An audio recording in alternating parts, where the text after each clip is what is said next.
Preacher. He'll be joining us shortly. But for now, on Backcam Studios, Mwali, Kiriza Sakakula Museko, Tuberenga Tandikira. Very good morning, sir. Yes, good morning, Adam. Good morning, viewers, and all Ugandans out there who this morning have tuned on to Baba TV. Ganga. It's my first interaction with Baba TV and specifically Ganga Muka. However, you know, this program is in the morning, where a cross-section of some strugglers would be driving to work. But all those people home, in this morning, other radio and TV shows do not host or do not have informative and interactive programs like yours. And I just have to encourage you, don't worry. You'll be on top of the game. Yes. Okay. Abasese. Abantu be Kalangala, abantu be Kyamuswa. Omanyi Kalangala eri mu constituency 2. Kalangala eri eyo mu Nyanja na Lubaale, Victoria. Soga bagita bacha na Lubaale. Neyo? Oba gwe tobimanyi. Kati mu Nyanja na Lubaale eyo tuyina mu districts 2 ezina district status. Nga za bizinga byokka naye waliwo bizinga ebirala nga ebyekkoome, ebizinga ebirala nga ebyenamayingo. Kati waliwo ebizinga ebirala ebiri Jinja eyo Busoga na bigendako. Kati district ezirina ebizinga naye nga zo si nti za bizinga ddala. Kati esaza oba district ye Kalangala iyo bizinga byerere. Kati tulinamu amasaza 2. Amasaza gano makadde galuddewo okuva mu NRC. Bakolera semateeka baga nti ebifo ebisangiddwa nga birina county bisigale nga county. Tulina abantu si bangi nnyo naye kumpi tulina buli muntu wa buli district abajja okunoonya okukola ebyennyanja okuvuba gwe mulimu gwe tusinga okukola. Ne kati waliwo n'obulimi bw'ebinazi mu bufunze e Kalangala. Abayisese mbalamusiza mukimanyi ndi wano ku Baba TV babategeezezza dda ensonga nyingi ezibakwatako nezikwata ku ggwanga. Tuziwulire muzitegeere. Tutandikira honorable Jo wabaddemo Parliament as usual because bunaku nkulaba ng'otuulayo. To begin with, where do you stand, or what was your stand ku teeka omubaka muno Asmani basalirwa DLS which criminalizes same-sex activities in the country? Luzungu Luganda. Any. Zombi zikozesa nti lwaki nkubuliza onansasira nti when switching Oluganda oba Olungereza ate nagamba nti kafere. Okay, kafere yagamba nti oyogera lulimi kyolo kati kuzombirire. Kakati basebo ne banyabo okuva omubaka wa parliament owe Bugiri municipality onobo basalirwa Asman lwe yasaba omukisa era n'aguweebwa mu parliament atuleetere ebbago ery'etteeka eriruubirirwa okufufuggaza oba okufutubbala ku bikolwa eby'emikwano egy'ekifuulannenge. Etteeka eryo mu kujja kwalyo lyajjira mu kiseera ojjukira ekkanisa ya Uganda eyina ensibuko ndowooza Canterbury mu Bungereza bwe yalangiririra nti twekutudde tetukyali wansi wa kanisa eya Bungereza lwa nsonga nti abo ab'e Bungereza bakkiriziganyiza mbu abantu okufumbiriganwa nga bakikula kimu. Kakati ne kanisa endala mu Africa wansi wa Semazinga wa Africa balina ekibinja ekibagatta. Kati ekyo kyasisimula abakkiriza abakristo ab'enzikiriza eya Church of Uganda nti ebikolwa bino waliyo ababikkiririzaamu. Ekanisa ennene bwetyo ebikoze eki ebikkiriza. Ekyo si kyokka ne mu fena kati lwe baggulawo empuliziganya eya mutimbagano internet bingi nnyo ebiyita ku masimu gaffe agago n'aga mwana wange n'agaani ebikwatagana n'emikwano kakati basalirwa wasabira okuleeta etteeka lino onajjukira etteeka eryo lyaliko emabega mu parliament ey'omunaana mwe nalinze nga ndi member wa parliament navaamu mu 2011 naye etteeka eryo ne liyita mu parliament ey'omwenda wabula ng'era lyayirubirirwa okuteeka envumbo ku mikwano egy'ekifuulannenge. So bangi mu Uganda baali tebamanyi nnyo bikwatagana oba bibeerawo mu bikolwa ebyo ng'ate bangi tebamanyi ti ne mu penal code lyetteeka erivunaana abazzi b'emisango n'ebibonerezo byako libaddewo kadde. So okujja kw'etteeka lino kyali eye opener eri buli muntu nti ekikolwa kino twetaaga tukiregulating. Regulation ki speaker yakigaana tubikomye boganti okuregulating obanga ganti ekimu tukikirize tulungamye tukikomye. So public nze ndi lawyer maze emyaka 11 nga ndi mu practice. Kati etteeka bwe lyajja mu committee yaffe ya Legal and Parliamentary Affairs, I must also state nti siri member wa Legal and Parliamentary Affairs naye mukwano gwange Taylor John nantemyako naga nti wange etteeka lino lyakwanguya mangu naye waliwo obuntu buno bulimu bye bukontana nabwo tugende mu committee gwe toyinaamu bikuluma mu tteeka ne tugenda mu committee tuga kino kiri kitya era oyali aleese etteeka eryo ono basaayo naga nti okay munzibudde amaaso waliwo bambi ebintu bye nali sikoze eki original biki bye wali olaba nti byali birumira mu tteeka lino temwalimu kukangavula muntu asaasaanya mawulire makyamu ogamba nti Adamu Kungu andidde ebisiyaga nga tabindidde nengenda mu maaso ne mu oba ne waliwo twita right thinking members of society ababadde bategeera Adam agandi Adam oyo ng'ate tewabaddewo nayo erinnya lye etteeka erino lyali terikikangavvula naye ndi musanyufu nti kati tukikangavvula mu tteeka lye twayisizza. Mu tteeka lino temwalimu protection ey'abantu abaleeteddwa mu bikolwa eby'obusiyazi nga bambi bo tebamanyi oba nga tebakyetegekedde oba nga tebalinaako kyebabadde balina kusalawo naye nga wetugendera okuyisa etteeka likifudde mu ssango. Kakati mu tteeka lino lyali ligamba nti omuntu avunaaniddwa oba asingisiddwa omusango n'asindikibwa mu kkomera Kitalya Kawuga yonna makomera ge muyina ajja kuweebwanga omukisa okubuddaabudibwa n'okuzzibwa mu mbeera naye etteeka nga teritunuulira abantu abaali exposed abayingizibwa mu bikolwa bino nga twagala wateekebwewo enkola ebuddabudda ezza abantu bano mu bulamu kubanga nga bw'omanyi ffenna twakitegedde oba twakitegeezebwa nti bino tozaalibwa ng'oli musiyazi tokula ng'oli musiyazi wabula induction and orientation.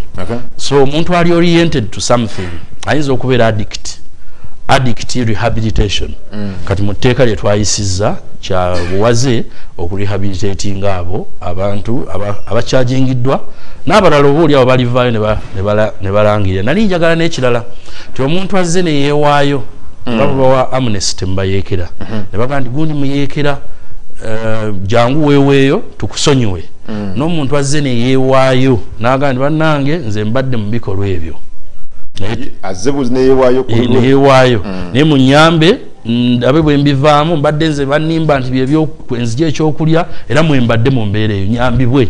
So n'ekisembayo ndowooza kye nali njagala muteeka kyali kyakukangavula kampani ng'eno soogera kweno naye yonna kampani esobola okubaamu omuntu omu ng'ali mu managerial position naye mu managerial position omwo ng'azza emisango egyo kati etteeka lyali lyagala likangavule kampani ligijjeko license oba certificate kakati mu kuwabula okwange era ne mu bwetaavu era mu bukyaze tugaa tetusobola criminalizing a company yonna wabula individuals abo okujjako bwe banga police ya company oba ya kitongole ekisiga obusiyazi obwo eyo nga kitwalibwa ng'enkola ekyo kyo tukicriminalizing ne license tuzijjeko ababaka abalala balina ebirowoozo oba briefly nakyo nkyogereko omubaka nga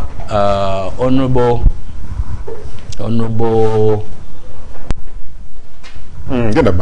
yes omubaka Odoi Fox ndoza nali agadde categorizing ebintu bibiri Fox Odoi ye yali agamba nti member wa parliament nga agenda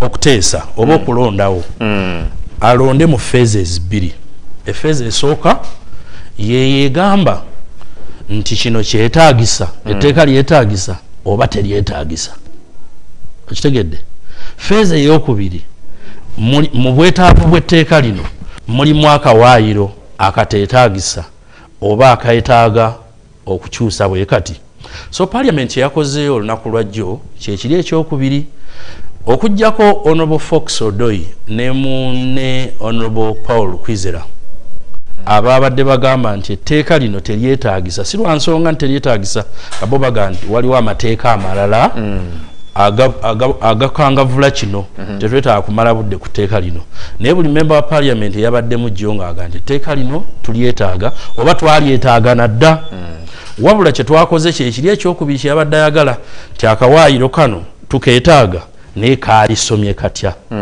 era kye twabaddeko olunaku lweggulo wabali ku Baba TV oyo Honorable Moses Kabuusu okuva Kyamuswa kyekako ebintu bibiri ndi Saalongo ndi Haji ate nga Haji wange Sheikh Mafo mu hijja esembye ennaku zino gye twakola omwaka oguwedde mwali mwenna omukuba siteeka bange mukama wange abatulunga myaka naye yanjudde omugenyi wange unsinze ssebo nyanjudde Haji wange oli munnamawulire kale oyo Saalongo honorable Moses Kabuusu but again twegaddwako mukwano gwaffe Sheikh Shafik Mafo, an Islamic scholar and preacher simu pia ku maaso gammwe. Sheikh, assalamu alaikum. Wa alaikum salam. Tutandike mutere twalaba the other day abaisiramu bebekunga balaga obutali bumativu ne bisiyaga mu ggwanga ne mu nsi yonna and be called upon leaders mu parliament ne mu government to take action. Are you now happy and pleased that as a country we are moving towards the right direction in fighting this vice? Alhamdulillah rabbil alamin wa bihi nasta'inu ala umuri dunya wa din. Wa sallallahu alayhi wa alihi wa sahbihi wa sallam. Rabbi shrah li sadri wa yassir li amri wa hlul 'uqdatan min lisani yafqahu qawli. Amin ya rabbil alamin. Tumwebaza omutonzi akkiriza na bukeesanga tunibalamu manyi omu yali ayogera ku bulamu naga nti as-sihha tajun ala ru'usin ahya. Obulamu ngule ebeera ku mutwe gwa mulamu naye omulamu tabirabanga mugaso amala kulwala n'ategeera ekyengera kino ky'obulamu. So baganda batono n'abatulaba mukkirize nange mbalamuseeko nga bakama bange mukwano gwange Alhaji Saalongo si buli omuntu Mungu akimuwa ekyo seeka wange seeka muzaata yayogeranga naga nti tubeera omukolo wano abantu bonna ne bagamba nti mulonde mu Saalongo n'omufanyiriza okuga nti nze muzaata nze Saalongo naye bagamba nti nze sine wadde olubuto lw'abakongo olwavaamu kati ekyo si buli omuntu Katonda akimuwa sajja wabanga avuddeyo neerwanako Saalongo Allah abeere ng'akikuumira. Allahumma amin. Sebo ensonga eyo gyogeddeko ensonga y'ebisiyaga fenga mu busiraamu nabbi yatuuka n'otuga nti man wajadtumuuhu yenna gwe mumusanga nga ekikolwa ekyakirimu faqtulul faa'il aba asaana nakuttibwa akikola ne gwe bakikola bonna obusiraamu bugamba cause ebyo bibimu ku byeta obusungu bwa Katonda.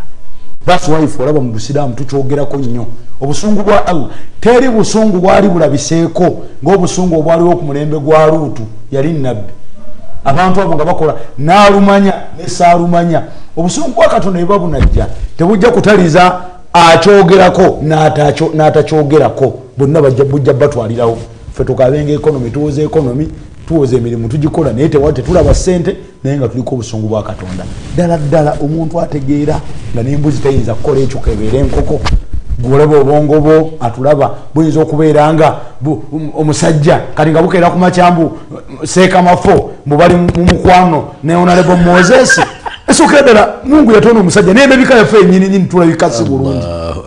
I love you too. Wulira amaloboozi I love you too. Saba Allah abeerenga ataasa eddunya so kyetulwanako biidhinillahi taala Allah yasinga byonna inshallah. Oli musanyufu ne direction parliament gyatute? Parliament yo yagambye etya kati teka liitera ne baliyisa katulinda Mwai Museveni president wa Uganda kulisako omukono. Alhamdulillah. Okay, but again Sheikh waliwo bagamba nti abayisiraamu mu ggwanga basinkanye ebizibu bingi nnyo ojjukira abamu ku bannammwe abakwatibwanga ab'ebitongole ebyokwerinda abalala ne bakubibwa amasasi ne bafa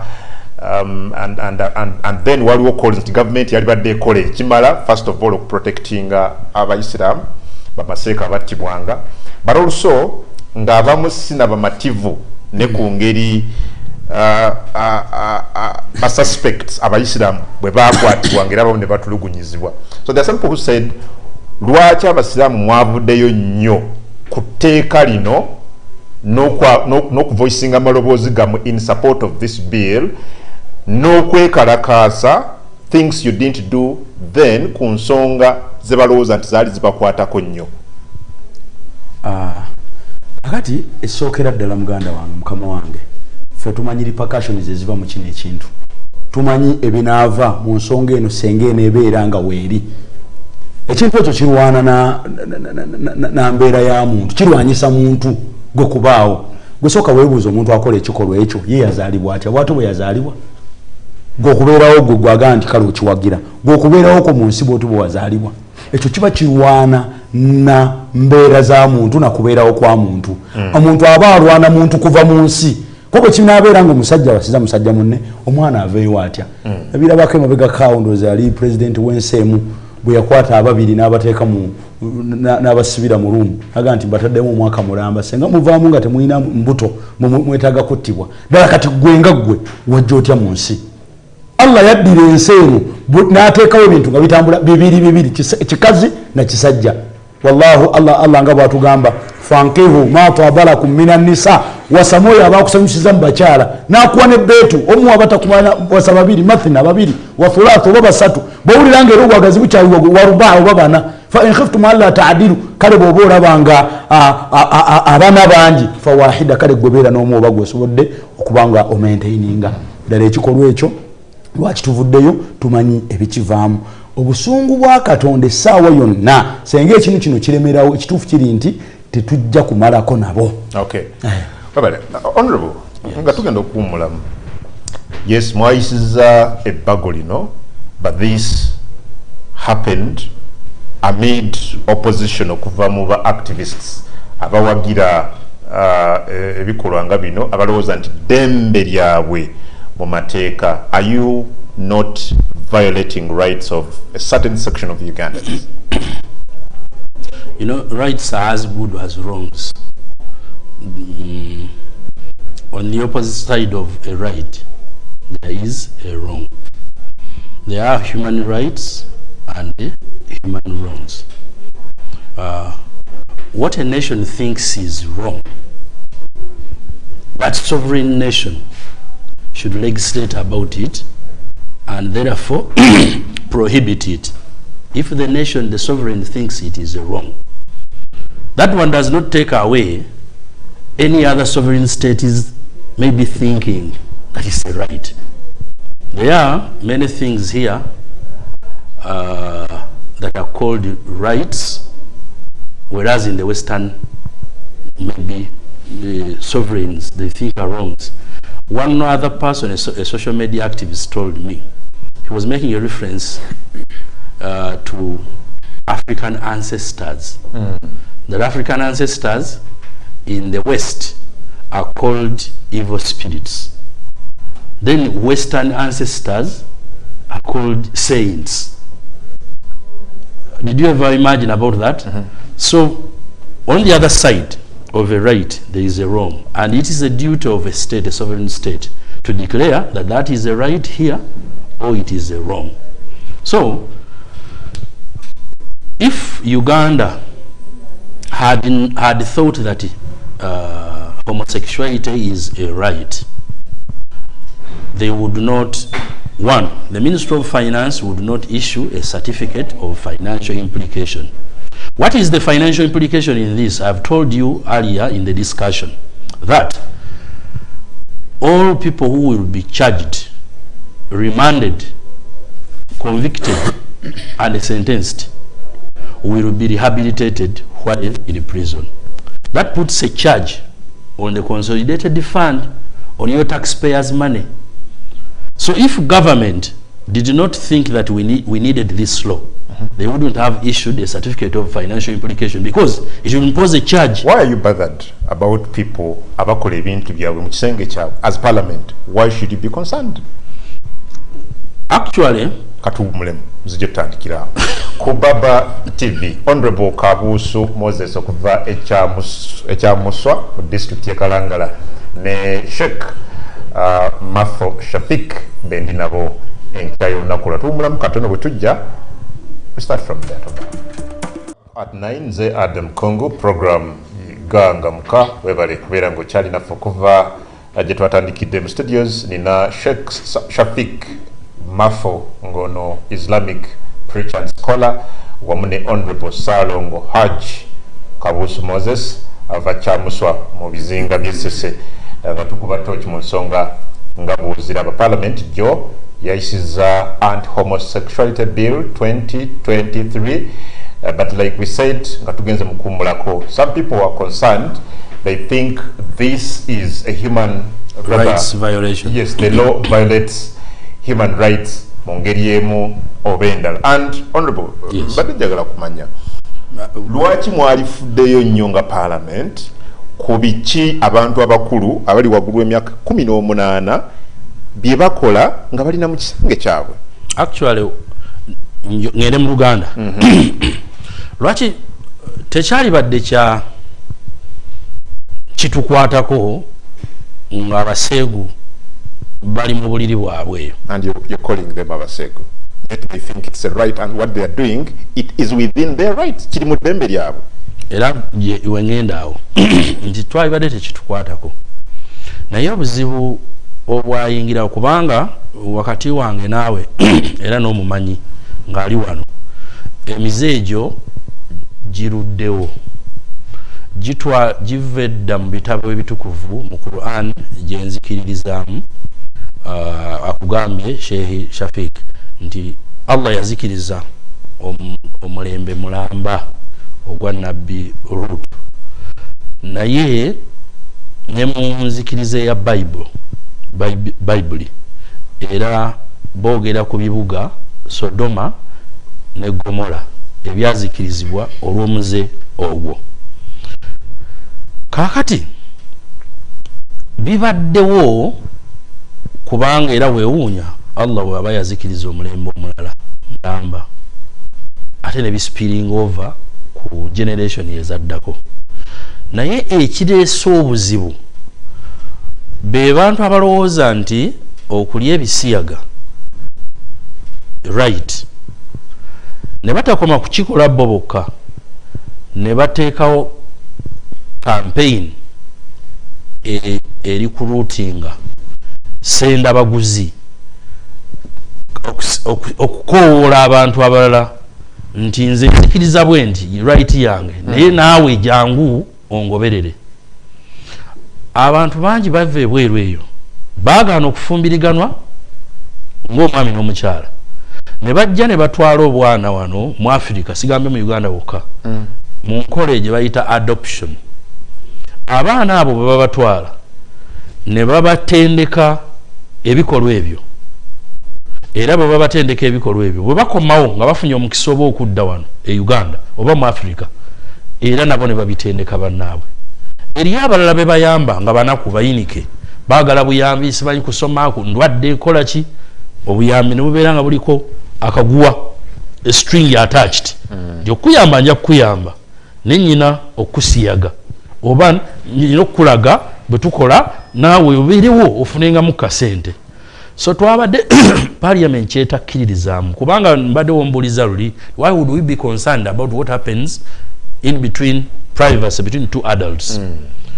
Era abantu bangi newankubadde twakoze etteeka bajja kusigala omuze guno bagukola kubanga ani anaaloopa kuba tebakikola mu lujjudde. Tebakikola mu lujjudde. Naye singa etteeka linaakukwata n'ogwa mu mikono gy'etteeka gwe gwe tugenda okukangavula. Abaana be basiyaga walabye Honorable Musa Echweru, Francis Musa Echweru, singa wakutte eddoboozi lye yagambye, I have visited ebigambo oba bimansa entungo nebya luzungu. I have visited several health facilities.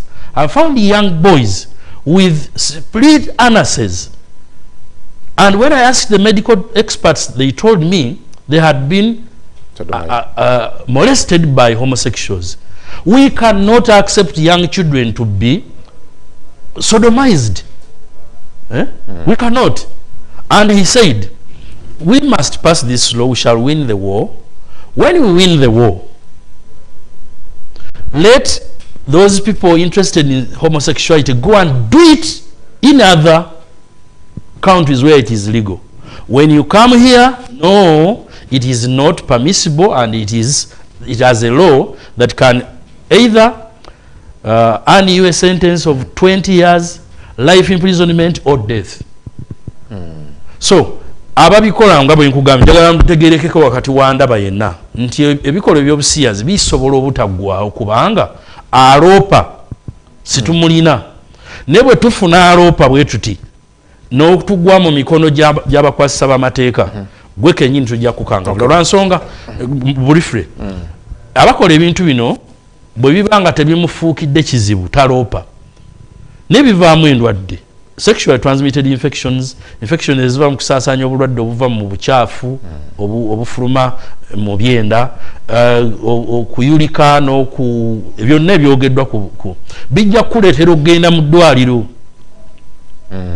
Era bw'ona agenda mu ddwaliro omusawo lwakuba mpozi tetwakitadde mu tteeka nti omusawo ateekwa okudisclosinga babasawo basoma ne bagamba toyogere nga bifa ku mulwaddewo naye okujjanjaba omuntu oyo ng'omujjanjaba bikolwa bya busiyazi n'atakubuulira ya musiyaze twakikoze nga nakyo musango ate okwogera ya musiyaze ne tumukangavula. Okay. Sure. From the religious perspective, how bad is these acts ng'osinziira mu kitabo ekitukuvu ekya Quran? To what extent kino Allah bakatonda gye yakigaana, how bad is it ng'osinziira mu Quran? Omwogezi w'amazima Nabiuna Muhammad sallallahu alaihi wasallam yatugamba nti la'ana Allah, katonda yateeka ekikolwa man amila amala qawmi Lut, buli muntu yenna ayetaba mu kikolwa ekyakolebwanga abantu bannabbi Luutu katonda ekikolimo kye bwe kikwata mu kwogera okumu hadithi al-Qudus katonda agamba nti bwanyiigira omuntu amukolimira ate ekikolimo kya katonda kiyinza n'okugenda ku muzzukulu we ow'omusanvu ne kiva ku ggwe ne kidda ku mulala mpaka ku muzzukulu ow'omusanvu naye nga yakola ekisiyaga akikoze mu 223 obusungu obwo. Kyakubiri Nabbi sallallahu n'atuuka otugamba man wajadtumuhu, bwe musanganga omuntu yenna nga ekikolwa ekyakirimu faqtulul fa'il wal maf'ulun bihi, akikola senga tubadde mu mateeka wano ag'obusiraamu nga gegalamula mu busiraamu akikoze ne gwe bakikoze mu nsi tebalina kubaamu. Okumanya nga Allah yanyiiga abantu abali ku mulembe gwa Luuto onalebo gwabadde ayogerako bwe bakola ekikolwa ekyo Allah atereka yasooka batereka ngaera boolaba wasobola okutereka nekyewunyisa abantu ensonga zibawaza akyana kito mbuviza abo ne bawuza visa simanya butuuze ng'ebyo ebikozesa ekyo era ensi ogenda giwangalako bbanga ki gwe bajjajjabo bakyaliwo bakitawo weebali naawe envyo otandise ozifuna nabbi yagamba sallallahu alayhi wasallam sayati ala nnasu zaman omulembe gugenda kujja ng'omuwangazi bw'abantu abo bawangala myaka 67 obuzayo emeka ogiweza yene ensani gwe wali olabye afa ne bamuziika n'essanda ng'ereka ensawo ng'agenzeyo ne ssente bino byansi tugenda bireka ofaaki okkiriza onooneka emabega lw'akayumba kakalina ani gwomanyi yali agenze mu woteeri n'ali ebbaafu y'emmere kikyofa nkakasa akasowaani koolya onarebo kaalya seeka kaalya ne mukama waffe kaalya kyakikutuusa ku ekyo abaana b'abantu bavaayo ebyenda lwa miliyoni 2 ezo sente mmeka zoyagala abantu nga babirese mu nsi weebali nebadde South Africa wiiki eyewedde naye omu ku baana abajanga wano ne babeera ne sente nsi neetya yali Ssemwanga nenabagambe nti muganda wamu mukwano gwa mwali luddawo essaawa eno takyaliwo ali mu ttaka ani anaasigala ku nsi olubeerera abantu bafa abantu bagenda naye kijja kuba kya buswavu okuzinga mu ssanda okuteeka mu keesi naye nga n'ebyenda bazizika bisizike bati ng'abaana kye bakoze jamani tekikoleka bajame ebikolwa ebyo bibi omulembe ogwo okumanya Katonda yagunyiigira abaali bakola ebikolwa ebyo ne pusi zaakaaba ezaaliwo n'emmese zaakaaba n'abatabirimu kati era bahonalebo bano muganda waffe tubeebaza olw'okubeera nga bajjeyo amaanyi nawulidde muganda wange Asumani basalirwa nga gali tayagala kumanya oba famire oba future ye ekola etya ye agenda kubeerawo ebbanga lyonna sawonalebo tubeebaza kuba muli basajja batambuze mugenda bino ebintu bw'obyogerako oluusi bikuleetera ebitali bituufu naye ku lwa Katonda ani agenda okulwana ne Katonda kuba olwaleero bw'oteeka olutalo kandi ngenda muteekako olutalo oba toluteekako oba toluteeka seeka muzaata bwe yayogeranga yagambanga nti nze osobola okuteekawo embeera nonzijjawo naye manya nti nange nja kukutuma essanda yange nsobola okutuma essuuka yange ojje nayo segeze essaawa yonna naawe ojja man aasha 1000 au 2000 au 50,000 sana ne bono wange emyaka 1000 oba emyaka 2000 oba emyaka 5,000 fala budda era jijja kugwako naawe ogoberera abagenda ofa kinensi ono lwagazi wansi gwokakasa mu kujjako mu nsi bw'otyo bwe wajja maama we yayagala maama omulala gwe kennyini sokoteka olina abaana bw'otyo wabazaala oli okugendemu ekyo ekikolwa bajamu omulembe guli okumanya Katonda yanyiiga yaddira omulembe gwonna n'abaali bakola ebikolwa ebyo n'abakwata n'alagira malayika neewanika mu bbanga eti neevuunika wansi ku ttaka n'agifuula na nnyanja Red Sea teboolezaawo na mmotoka olw'obusungu wowunya busungu bwe yawulira olwaleero omulembe ogwo n'agukola ebyo ffe naffe olw'okuba nabbi yasaba Allah aleme tuzikiriza mulundi gumu naye byolaba mu nsi obwononefu obwo nga buli mu nsi bantu tebakyayina kisa oli okukwata preva n'akuba omuntu ku liiso nga mwagala mujjako 2,000 ebyo binayitirira mu nsi Katonda bino bwe bwavu bwagenda otuleetera z'endwadde z'olaba aleeta abantu balina bikansa abantu balina emitima lwaki ebikolwa tubiwulira tetubyogerako gw'omugaso gwo kwongerayo bubaka buno eri omulala biidhinillahi subhanahu wa ta'ala. Honorable, let's again look at what passed yesterday. Yes. Ebibonerezo mwayogedde ndoza kubya mirundi ng'esatu. Yes. Myaka 2 kusibwa mayisa kirala ki kufa. You may suffer death for aggravated homosexuality. Okay, why these punishments? Why these sentences? Particularly, why 20 years life imprisonment and death?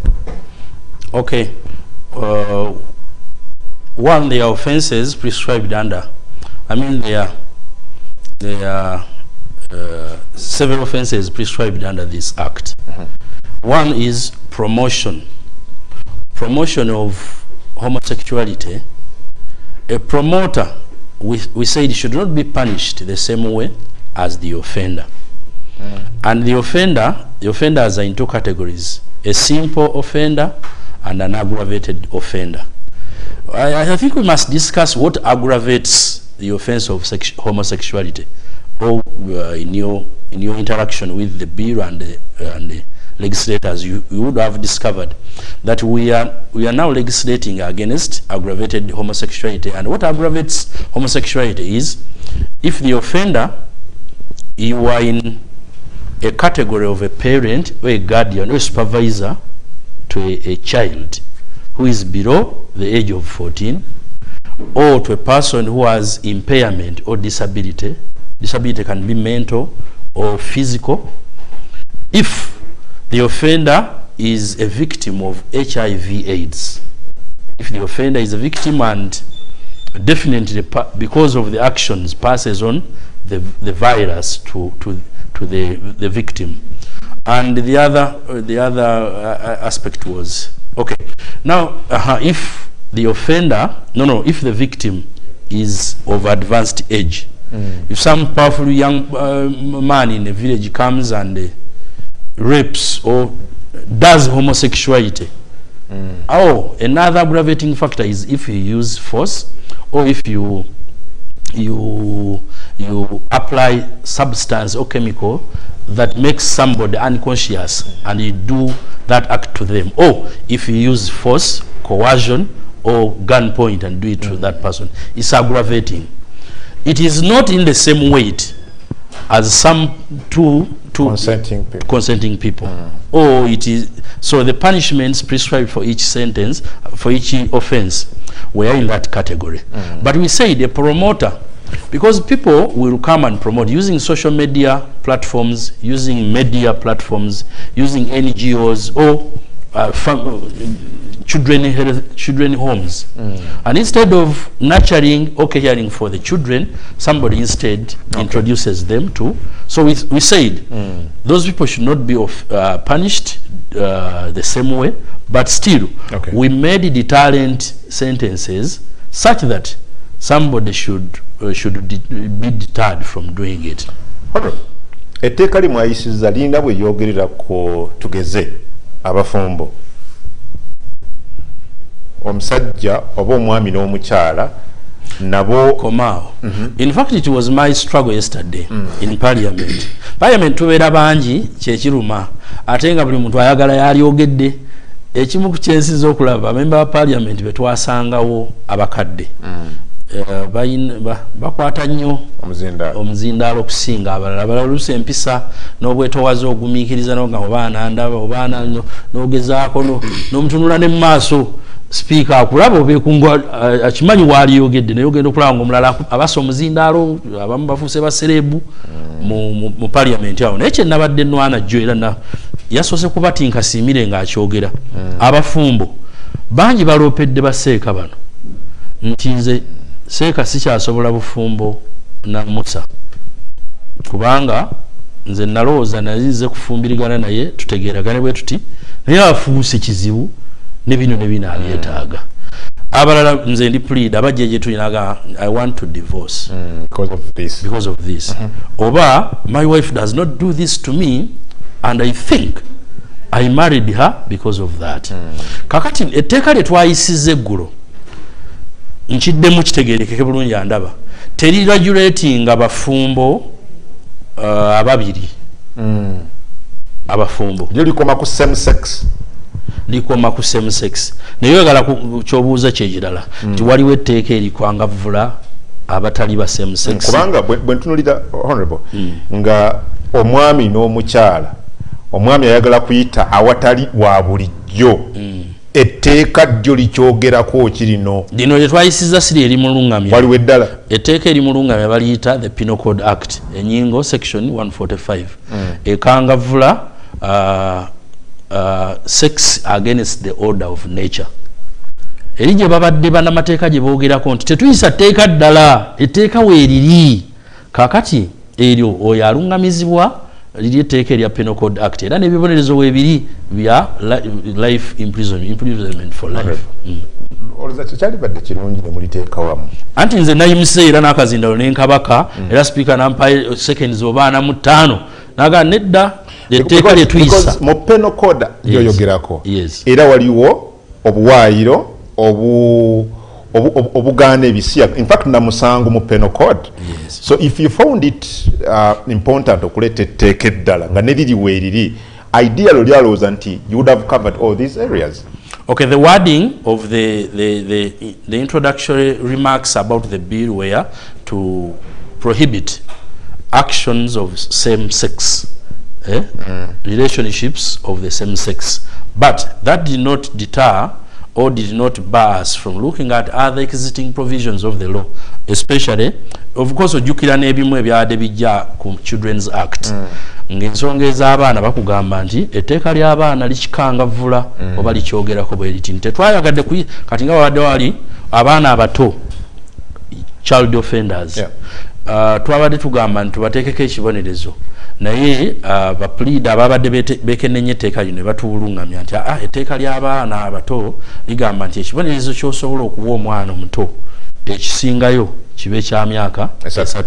Kakati waligambye nti ate nedda naye ono basalwa ekyayi kimuluma oba kye yali ayagala, yali agamba nti etteeka lino libeere one stop center. Bw'oba oyagala anything about ebisiyaga genda mu the Anti Homosexuality Act.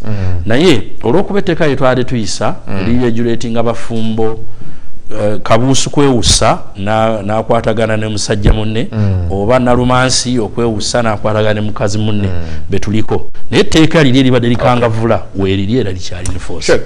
Tube twogera ku nsonga nekulanga onyeenya omutwe. Honorable akugambye nti nga bannamateeka bafuna complaints nyingi okuva eri abafumbo nababeeyisa mu mbeera y'ekijega bwetyo. Again, obuyisiraamu bwogera ku ekyo maama ne taata abakola abatema ebisagazi. Kakati seeka wange muganda wange obusiraamu buno bwasomesa ebintu bingi, naye bwe tulaba embeera eneeyo neeriwo twongera okudda ku kikolo nabbi sallallahu alaihi wasallam kye yatukubiriza ti omuntu yalibadde anoonya nnyo naddala omukyala gwanaazaalamu abaana be. Abaana boolaba olwaleero tubakubiriza enkya n'eggulu mwalula abaana nga ntegeeza obakolera akiika.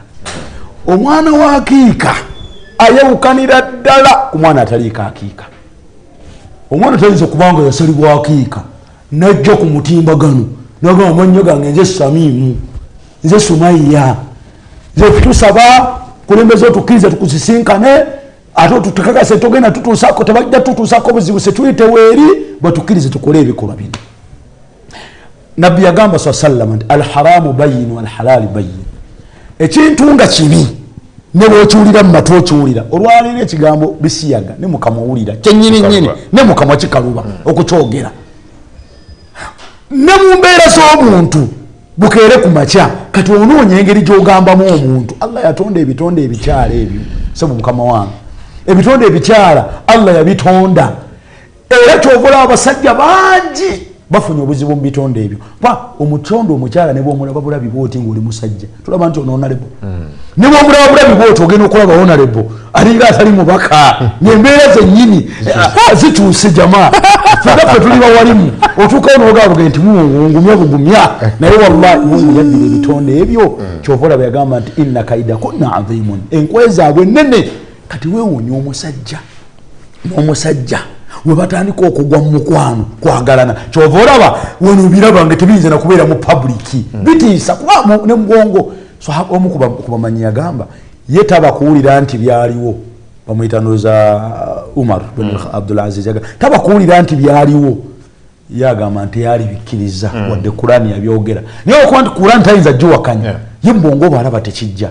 Naye ng'ekikulu byonna tulina okulongoosa abakyala betufuna, abaana betuzadde ne tubakolako emikolo gy'obusiraamu ne tubakwasa Katonda, kubanga omwana bw'azaalibwa akwatibwa emikono gya sheitaani nemuwambaatira nemunyweza. Kati omwana oyo bw'otamukolako mikolo gya busiraamu musalira akiika, bw'aba muwala n'omusalirayo embuzi emu n'ogigabanga bw'erina okugabibwa mu miteeko gyayo, bw'aba mulenzi n'osala embuzi 2 n'oga Katonda wange omwana mujje mu mikono gyange mukwasiza entambula ze, endya ze, empisa ze. Olw'okuba abaana tubazadde ne tubaleka twagala kumanya asomeddewa, twagala kumanya awangalire, kati omuzadde abeerawo n'awulira nga boogera ku ssomero bwe lirimu ebintu n'alekayo omwana ddala senga tukola. Era neebaza essomero erimu lirisayiriza ejjinja eyo abazadde bakola omulimu bwe bawulira nti ebikolwa ebyo gyebiri bonna ne babajjayo.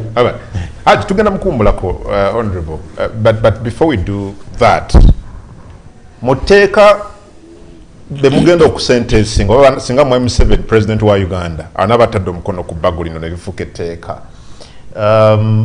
wajja mugenda okubasibira bano tugeze oli abadde musiyazi wa Lulango musango musinze, did you think about where you are going to imprison them from?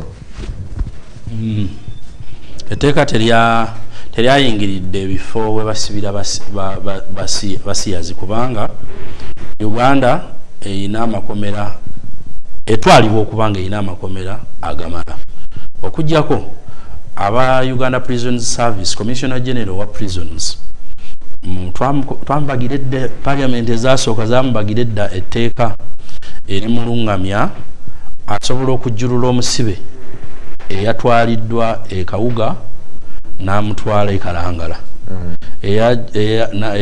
eyabadde ojjukira nkuwenga ekyokulabirako waliwo olunaku olumu bakwata Dr. Besige ne bamutwala oba balina kasongole eyo gye babatwala naye ne babajjayo ne babatwala ekalamogi eyo nga akolera mu biragiro ebyo ebimuyamba wano olwa safety y'omusibe oba bulwadde oba ki ayina ebiragiro ebimukkiriza kati kyetusaba ndowooza mu budde buno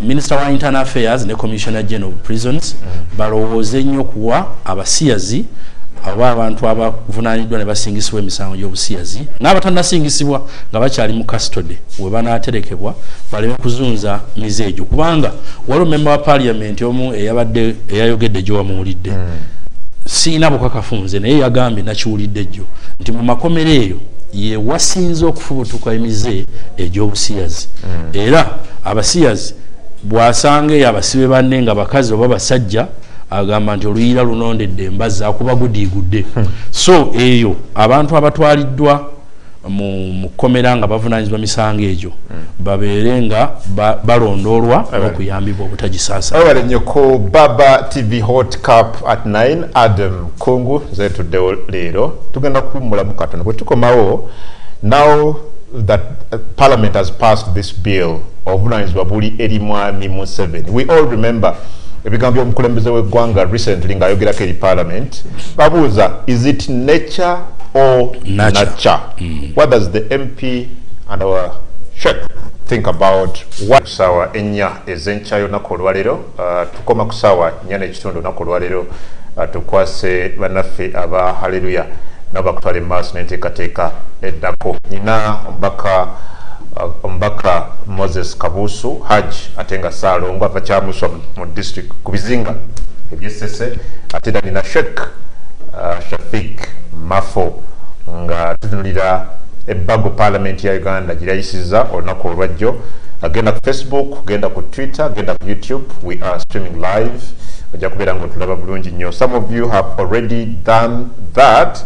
Ndaba wano Halia White Nalongo agambye peace, mercy and blessings of Allah be upon you Mafo. Ye Halia White Nalongo bwati basobodde okubeera nga atoka. Now President Yoweri Museveni bwe yali ayogerako eri Parliament wiiki eri ewedde yakakasa ababaka ba Parliament. Okay, ebigambo byayogera abamu ku bantu babitunuulira mu ngeri bbiri. President mu bigambo bye yatugamba homosexuality is a deviant tekiri nakyo.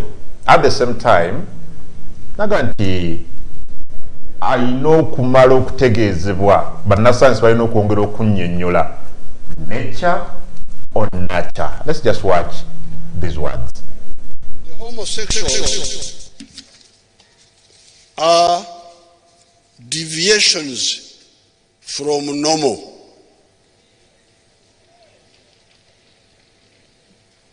Why? Is it by nature or by nurture?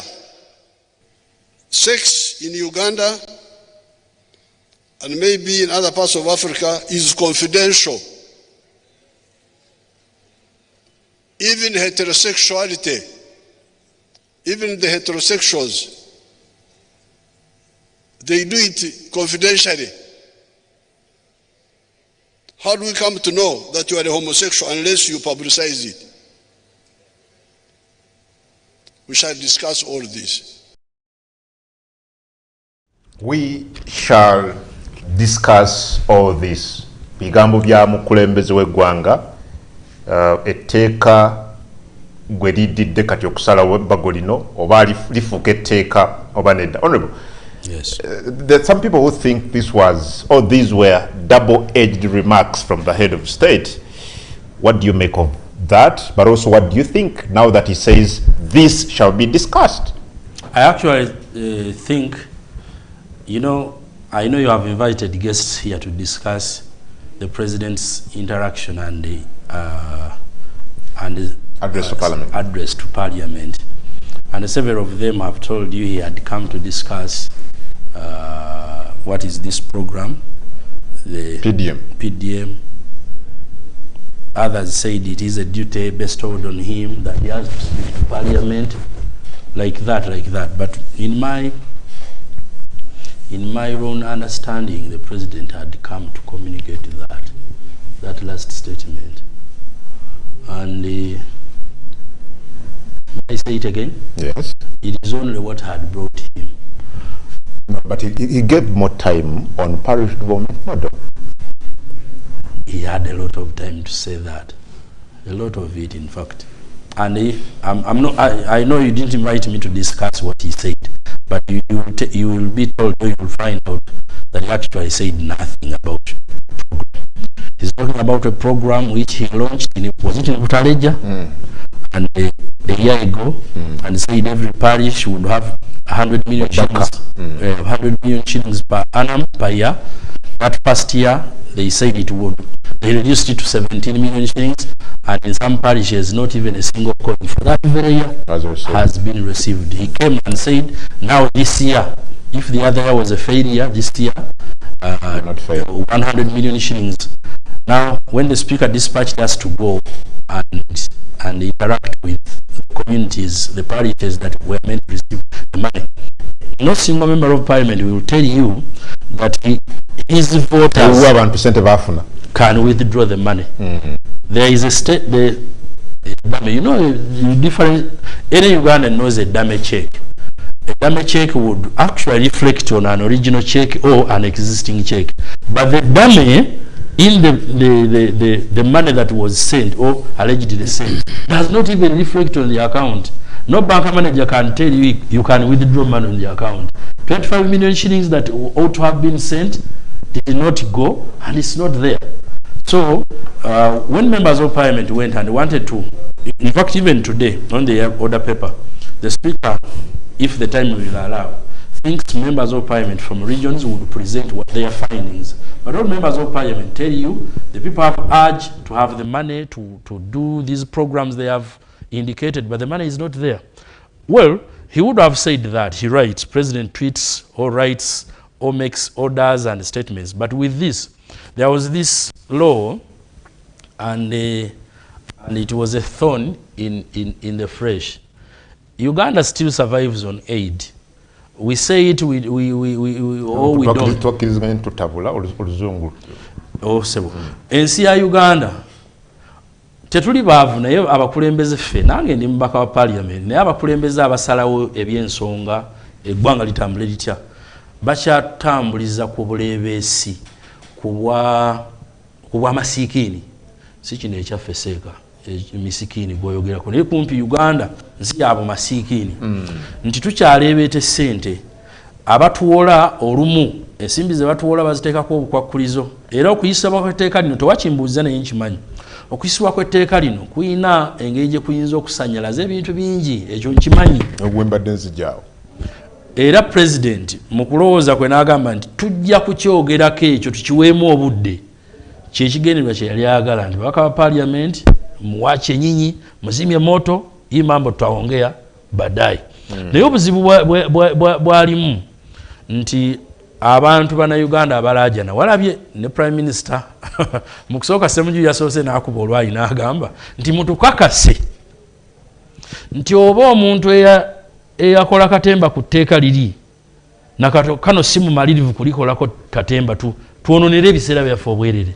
N'agamba nti Prime Minister's office erimu Prime Minister kenyini, First Deputy Prime Minister, Second Deputy Prime Minister ne Third Deputy Prime Minister. Kale First Deputy ye mulwadde naye Second ne Third baliwa, Prime Minister aliwa.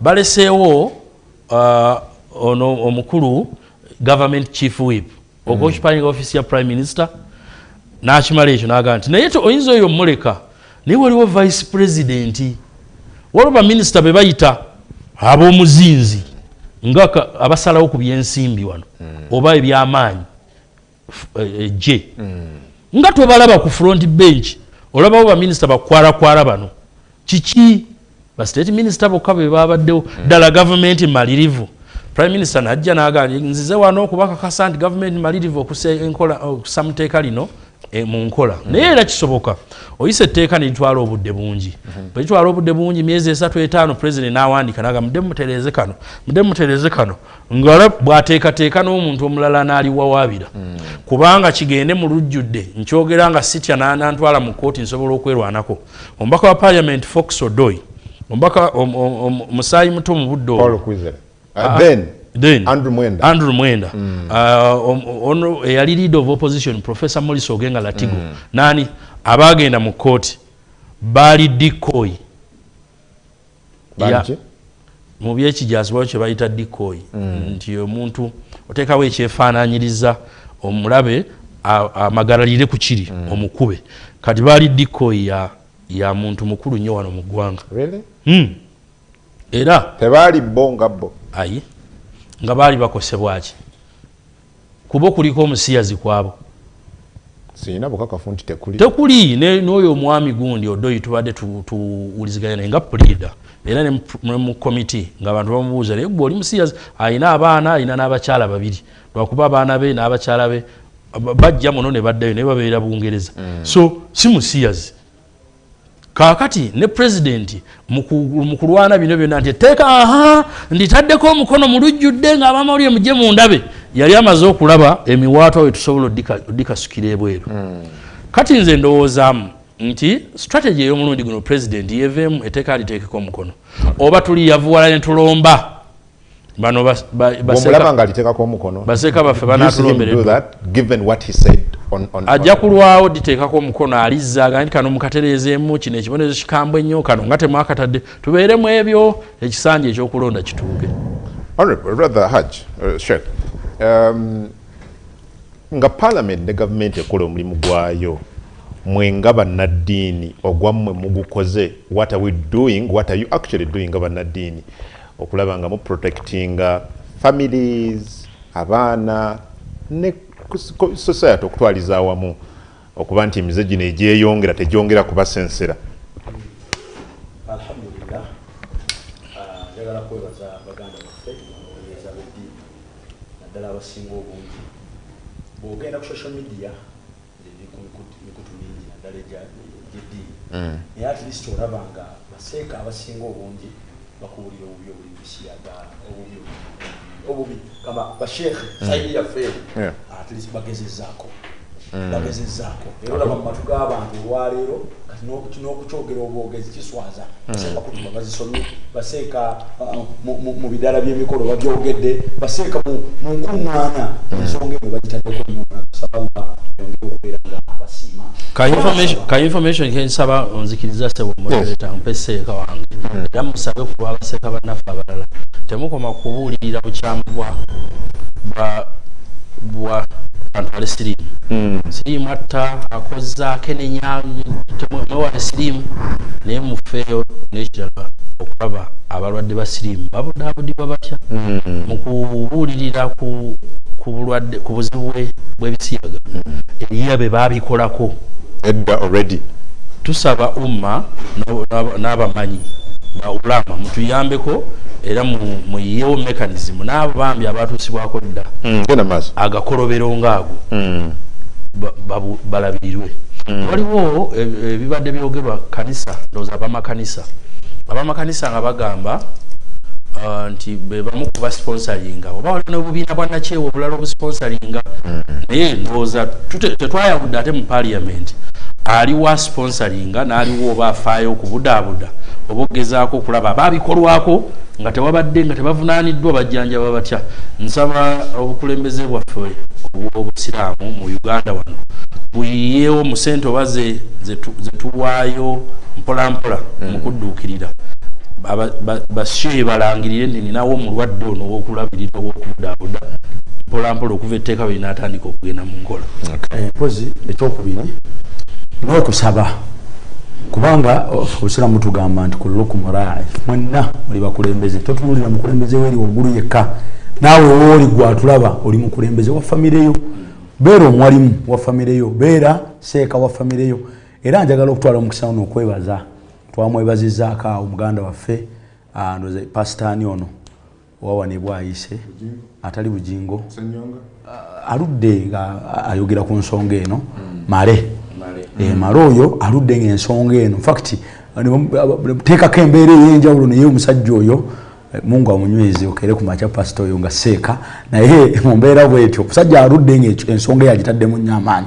Nja kusaba n'abantu baffe bonna gye bawangalira mu mizikiti n'abakulembeze ddala ebimu kubiraga nti abantu bw'obaagala chairman w'ekitundu, ebimu kubiraga nti abantu bw'obaagala gwe kansala, ebimu kubiraga nti abantu bw'obaagala gwe MP, ensonga eno kubeera nga ogiteekamu amaanyi. Ebimu kubiraga nti gwe wandibanga olina byonoonya birala, wandibanga gwe abantu bwe tobalumirirwa kwe kulabanga olaba ensi eggwawo naye nga naawe osirise busirisi muveeyo ensonga eno mugyogereko.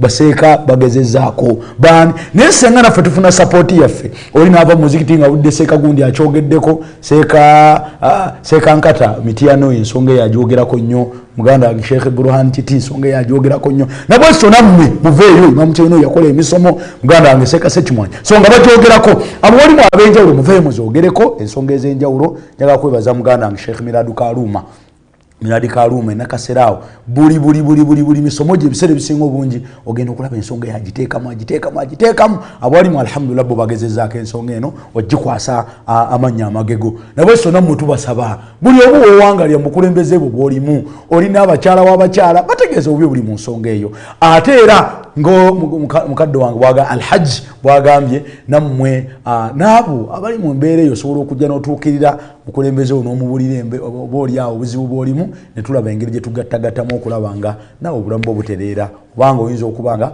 obadde ensonga eno tugimanyi naye ko ogitegedde tuveeyo mu mbeera bw'eti Allah ajja kubeera nga ffenna tutaasa biidhinillah. Okay, honorable, nga tumaliza ku nsonga eno, are you cognizant and concerned of repercussions as a parliament kyakoze eri eggwanga lya Uganda never individuals abasibyaliriza ekintu kino? Yes, actually the Honorable Basalirwa and the Honorable Speaker yesterday were candid and told Parliament that have faced threats. Not only threats, numerous calls threatening them. If I have never been one of the members of Parliament who move out of the country either for leisure, either for pilgrimage, either for maybe parliamentary works. I've gone to 2 countries ever since I was sworn in as member of Parliament. But there are some frequent members of Parliament. They're on flight every other day.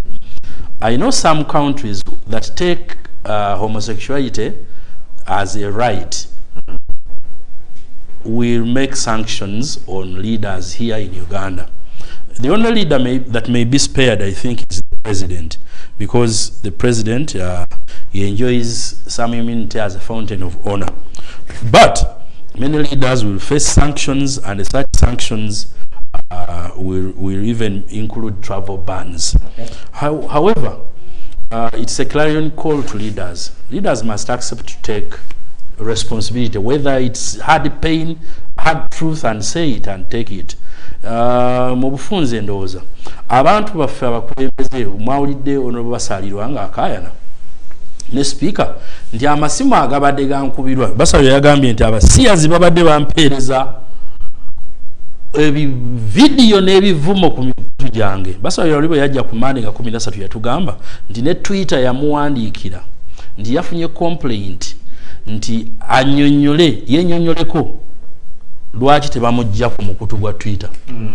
Nti kubanga Twitter mikutu egisibuka bo bakkiriza nti okusiyaga abantu nti kya bulijjo kya ddembe muntu yeeronderawo. Kati Basalirwa ngagamba sijja kubaanukula naye babanzijjako bakole ki banzigyeko. Naye eriyo n'amawanga agatakkiriza mu kufutubbala ku kyoyita emirembe nti oba osalawo kugwenyuka nze siyingira mu bugwenyufu bwo bw'oba toyingira mu byanfuna bya ggwanga oba byakwerinda. So amawanga ago gayinza okunywa emyuntannatti eri ababaka ba Parliament oba naffe oba nani naye kisinga obukulu tugamba etteeka twalisiza lya Uganda era kutya kulabadde nti abalambuzi temujja Uganda temukola ki twalisiza lya Uganda bw'ojja Uganda leka ebisiyaga sheewo najja kugamba nti kate wabadde World Cup gwanga erikkiriza mu busiraamu eriramula n'enzikiriza y'Ekiyisiraamu n'amateeka g'Ekiyisiraamu bategeseyo World Cup naye bwe baali ng'abantu bayingira eggwanga eryo babagamba nti kino kimenya amateeka gawano era tokikola waliwo n'abasiraamu n'amawanga abamu abavudde Katale bagamba nyina ebintu bye nayigidde mu basiraamu bye tubatamanyi kino nange bwekiti kino bwekiti bannange tuboogerako n'abasiraamu oba Abarabu ng'ababi naye kino nakiyize kirungi so oli bw'ajja n'akizuula obaze kumala nnaku 5 wano n'akimanya nti ennaku 5 tojja kusulika munno nnenge ng'oli mu Uganda mu nnaku 5 z'oli mu Uganda era tomusulika bw'omusulikira wano tukuvunaana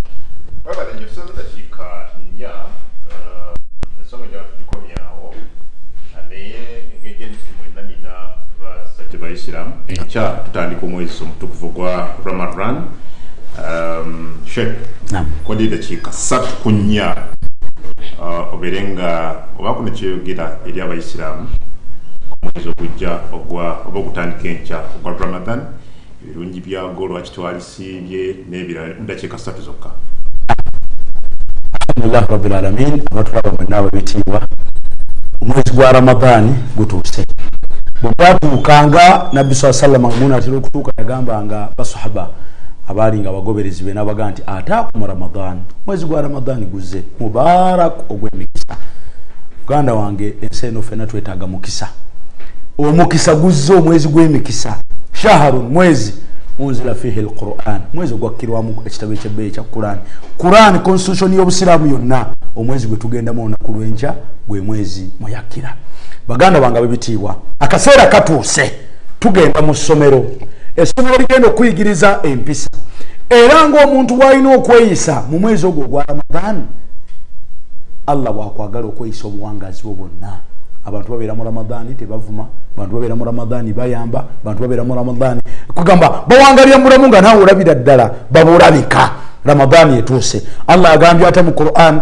faman shahida minkum shahra yenna omwezi gwe gusanzeewo falyasum kusiiba baganda bange omukisa guzze bangi abaali agadde okusiiba omwezi gwa Ramadan ogwo tebasobodde gusangawo era bangi tebagenda gutuukamu kana akadde kola bakabulayo kanene mudde kiika abantu bangi bafiiramu musawo abantu bangi bagenda abantu bafa banaatira okulangirira kati gwe Allah akusaasidde ekirungi ekiriwo tewagenda kubawo kwekwasa waliwo yaŋŋaanye nti nze buli mpulira amwogera ku kisiibo omutima gunkyemuka kuba ndaba emmere gyamma ngenda gireka naye byonna kyekiri omulala namusanze kamwokya ssebonale bweggulu opo nabadde nsala ekkubawo nga kujavaazi nagamba balangiridde nemugamba ebyobangambye te nagamba nadde sinnagusa naye ngaoloza kugusa kikwate kuba obudde emmere yadde ewedde abadde alina ensonga zatanabakolaki zatanagusa kati omwezi ogwo bajama gwe tuyingira ogw'enkya si buli omu Katonda agumutaddemu ate tolina kyogenda kwekwasa tewali kibuzaabuze enkya suwaddiiru ffenna tusiibe tulye eddaaku kibi nnyo okubanga mu Ramanzaani omanyimu ebintu bibiri futaali na ddaaku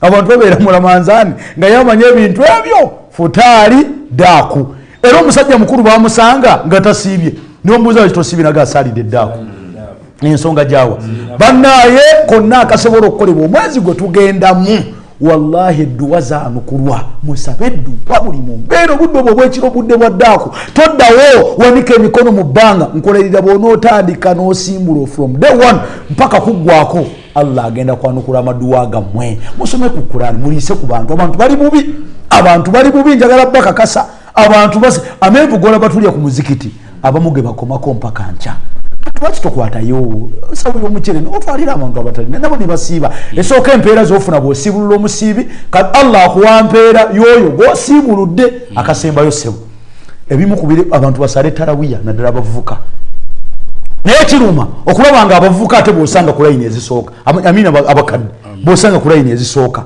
abantu bangi mu Ramanzaani bavubuka obasanga ate bali mu byamupiira eri basala tarawiya naye nga kino nkyogera nnyo era nkiddamu ekiremesa abantu okusaala tarawiya balya nnyo futaali luno olubuto lwange olubuto lwa Honorable Katonda yalwawulamu emiteeko emeka esatu abagenda emmere wosiza ne wagenda amazzi kati omusajja atuuka ku futaali olw'okuba enjala yamukalakasa emisana ewagenda emmere nassaawo emmere wasiza n'ateekawo emmere newamazzi nassaawo emmere musanga ku muzikiti musiraamu kijja mwogera naye tusaala tukkirira wansi fenna allahu akbar tukkirira fenna wansi ku ttaka yakkirira teyakkirira ngenda okulya ekintu ekisanga embaata nemugana eyi lwaki ozanyira muso nanga nti wallahi futaali kasita allah akiraba nsonzewo embadde n'okuba yensonze obusonzi wati teyasobola kuteeka wansi mutwe ku ttaka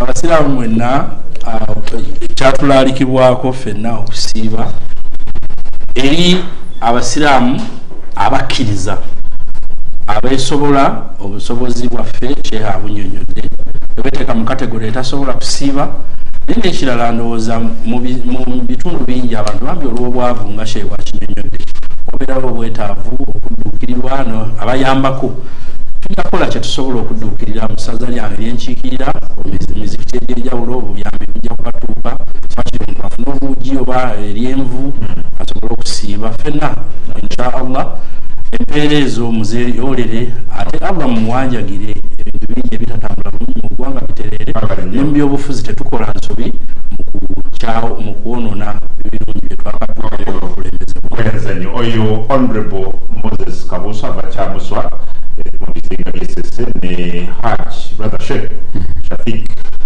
Mafo nga tutambudde ffenna okuva kibagire ku ssaawa 3 okutuusa kati program ganga muka tiimu yonna Simon Miyanga, Lutaya, Doreen Mwesige, Sobo Lukia, Nandi Adam Kongu, Fetu Bade wano kumteo, Nenga, Aganda Bagisaba Chin Mayanja, Shafik ku kamera, Kaliowa mu control room, Matthias ku social media, Newala. Timu nene nyo, tubebaza, tudemu onako olwencha, Ramadan Karim.